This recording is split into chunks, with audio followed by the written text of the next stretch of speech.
We are very happy to have you with us. And I have a very important question to you today. Why are we as Seventh-day Adventists not Congregationalists? Why is not every local church supporting its own pastor, only its own pastor? The third question is, why are we still using the storehouse system to support our work? We bring all resources in only one bucket, and then from there we distribute those resources equally, considering all world necessities. So the answer to that question, before we talk to Delbert, comes from Jesus' lips in Matthew 28, verses 19 and 20. He says that we should baptize people in the name of the Father, the Son, and the Holy Spirit, teaching them to observe all things. But he says we should make disciples from all nations. This is very important. He also says in Acts 1:8, he says that we should be witnesses in Jerusalem, Judea, and Samaria, and also to the ends of the world. So it comprises all the world, not only my neighborhood. And finally, in Revelation 14:16, which are the core of our message as Seventh-day Adventists, John says, I saw another angel flying in the midst of heaven, having the everlasting gospel to preach to whom? To those who dwell on the earth, to every nation, tribe, tongue, and people. So we have here a broad scope for our mission. That's very important to keep in mind. And so as a standalone church, we would never be able to do what we are doing so far. We have around a little bit more than 20 million members around the world.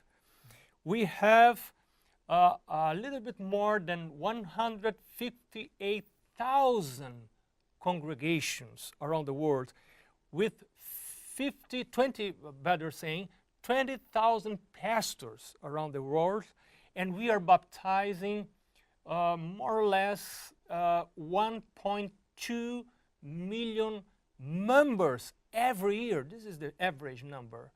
So this is a lot of things. It would be impossible to do that, Delbert, if we would do it alone as one church. Right.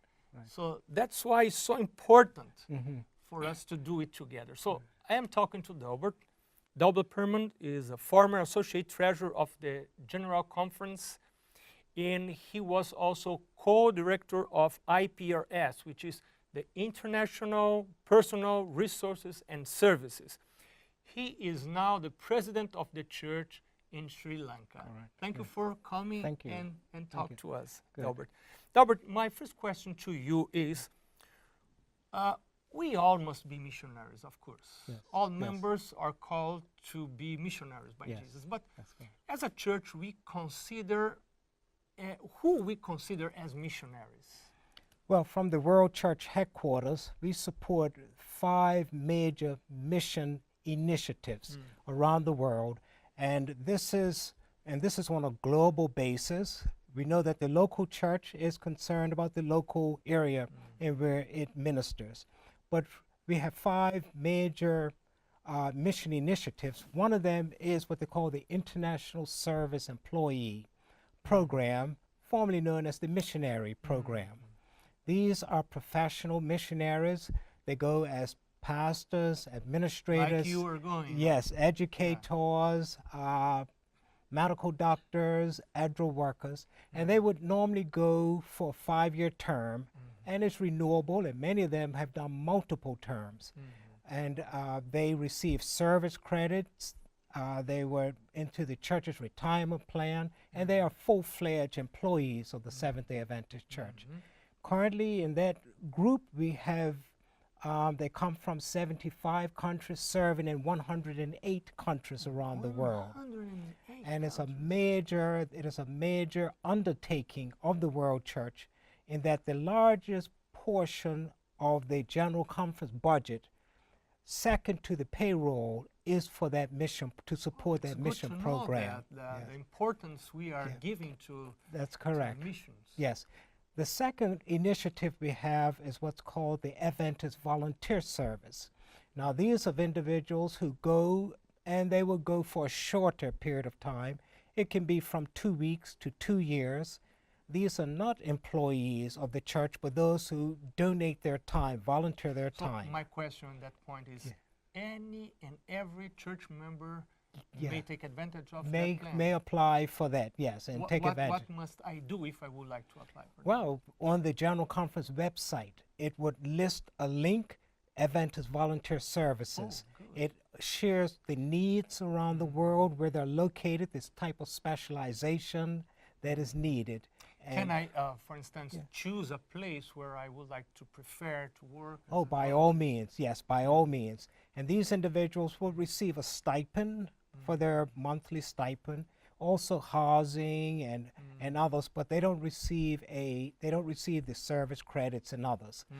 Many of these are teachers, maybe on their summer breaks, may want to go to another part of the world where they're still in session and may assist. These are medical doctors, often get licenses to provide relief for other full-time medical doctors, and the area is just vast. So that's the second.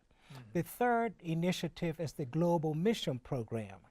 And this program, you don't go cross-culturally, but these are people in a particular location who are working for the salvation of a people group that is nearby. Are they church employees? Yes, there would be church employees who go, and they will reach the unreached, normally those of non-Christian backgrounds, and they receive a stipend, and also they receive support and materials for evangelism. But their work is to work for those within their sphere and to help to win those. Now, that is an advantage to a degree over the other programs, in that you already know the language. You're already familiar with the culture. It's your native culture. And so that's an initiative that we have, and we have them in many, many parts of the world. Then the fourth initiative is what they call the Tent Maker Program. And these are persons, these will be lay persons, not church employees, but they have skills and abilities and knowledge that is needed in a particular country. It could be engineering, it could be in medicine. Many serve as professors in government universities or public universities, and many different areas. And these individuals will go, and they would go to these countries and work, just as Paul did, but they would earn their own keep. But their primary mission is to use their influence to share the gospel and to raise up believers. Yes. You will And then one more, okay. and that is the Waldensian Student Program, which is similar to the Tent Maker Program, but these are students in universities. Instead of working, they are studying. They are studying, that's right. And they would study in universities, private schools, government universities, and they have leadership abilities, they make good grades, they have a very stable, strong relationship with Christ, and they're able to use their influence to share the gospel with fellow students and professors at the university. Do they receive any stipend from the church? To some degree, they all receive orientation, but many times they will go on scholarships that they have earned and others. And there could be some support also for those who may need. But the church does not wholesale pay all the tuition and others. If someone would like to apply for a position like that, Yes. what must do? This again is up on the General Conference website, and you can link, and there they would have an application that you could fill out online. Also, it has areas of the world where there may be openings and opportunities, and you can put your information online, and then you'll be contacted by one of the associate secretaries, and they may ask you to send a resume. Of course, there is something from the pastor, the local pastor, attesting to your faith and your support of the church. But the church spends quite a bit of money in fulfillment of that gospel commission to go into all the world. This is exactly my next question, because I heard you saying that the Seventh-day Adventist Church is one of the churches that best supports its missionaries, Yes, right? yes, that's right. Many non-Adventist denominations have mentioned, and I can think of two right offhand, have mentioned that within their ecumenical movements, they have concluded that the Seventh-day Adventist Church has the best supporting mission program in the world. It means that we are really investing a lot of money on that, Yes, right? that's right. We take that gospel commission very serious, and we do divert quite a bit of resources to run a top-rate support program for our mission. So, in my opinion, where our money is, Jesus already told us that. Yes, yes, yes. Wherever your treasure Yeah. is, there your heart, Heart will will also be there also, It means that the heart of the church Yes. is in mission, right? That's correct. That's correct. Yeah, Yes. That's And we're blessed in that the whole world, through their tithe as well as their mission offerings, support these mission programs. so. Tell me now, Yes. Delbert. I am in my church, my local church, and I am giving my tithe Yes. now. So how that tithe I'm giving here, and also my offering, let us explain in a different way, in both ways, tithes and offerings, Yes. right? Yeah. So how my tithe is going to help those missionaries, and how my offerings are going to help those missionaries. Yes. over there. Okay. Yeah. Because sorry Yes, for go ahead. interrupting Yeah. you. Sometimes I may fear that, oh, my tithe is not going there. Oh, yeah. My offering is not going there. So Yeah. how do I know that my offering is really going there, my tithe also? Yes. Okay. Well, let's look at the tithe by itself. As you know, the tithe is what God has reserved for Himself, and He says you return 10%. Now, of that tithe, the major portion remains in the local conference, and that is to support the pastor, Locally. the local pastor, and all the pastors within that conference, as well as the conference operations. So if you want to know how my tithe is being used, you look at your pastor. You don't have to, the local church does not pay him separately, but Directly. all of that directly, that comes out of the tithe. And you may have a large church or you may have a small church, but yet each pastor in that conference is paid the same. And it's not based on the size or the giving capacity. So that's the tithe and offerings. And then some of Or that not tithe. even the economic situation of that Right. particular church. That's right? correct. Yes. So every pastor's paid, a livable wage at a comfortable standard. And then, of course, a portion of that goes to support the union and the world church operations. And of the tithe that comes to the world church, which is a small percentage of the total tithe that's raised, 16.5% of that, which comes to the General Conference, is allocated for the what they call the mission sending program of the church. And that's a large portion. Other portions are used to run the General Conference. There are portions that are used to give back as appropriations to other organizations. But when you look at how it's divided up, the largest share goes to the mission program of the church, second to the payroll. And you can have maybe 700-800 people at the General Conference on the payroll. Wow, it was very interesting how you showed the progression from local necessities to regional necessities, and then to international necessities. yes. So the tithe I give will cover all those. All of those, yes. And then God had a wonderful plan when He instituted that tithing system. Now, when it comes to the mission offering, now the mission offering is used to support missions, and that 100% of the unrestricted mission offerings, because there are some mission offerings that are specifically designated for unique needs, challenges, but of the unrestricted offering, 100% of that goes toward the mission of the church.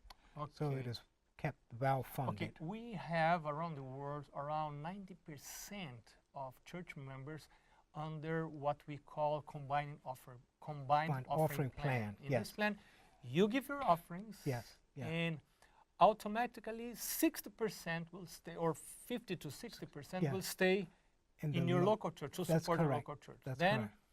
25%, around 25% will go to also regional necessities. Yes.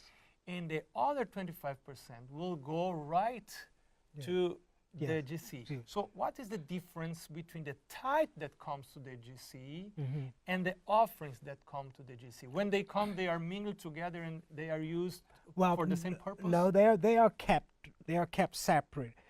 As you know, the tithe is sacred, it's holy for the Lord, and therefore that is tracked separately, and that is for the support of the ministry. Okay. And we do send many ministers, and missionaries are considered ministers, and that's why a portion of the tithe is provided for the missionaries. Now, when it comes to the mission offerings, the mission offerings can be what you call non-tithe funds, and they can be used to provide evangelistic equipment, I see. mission building of mission stations, world radio equipment, Oh, that's as very well as important. many, yes. TV. Yes, right, evangelism So, and those types in of a things. rough way, we could say that tithe will take care of people, Yes, and yeah. offerings will take care of things. Yes, that's correct. Yeah. Yes, yes, and both are needed. Yes, Both are needed. needed to Okay. run the. Delbert, thank you so much. Oh, for it's being been a with us. pleasure, yes. May the Lord bless you Yes. in your new missionary endeavor. Yes, thank you very much. Okay. Yes, thank you.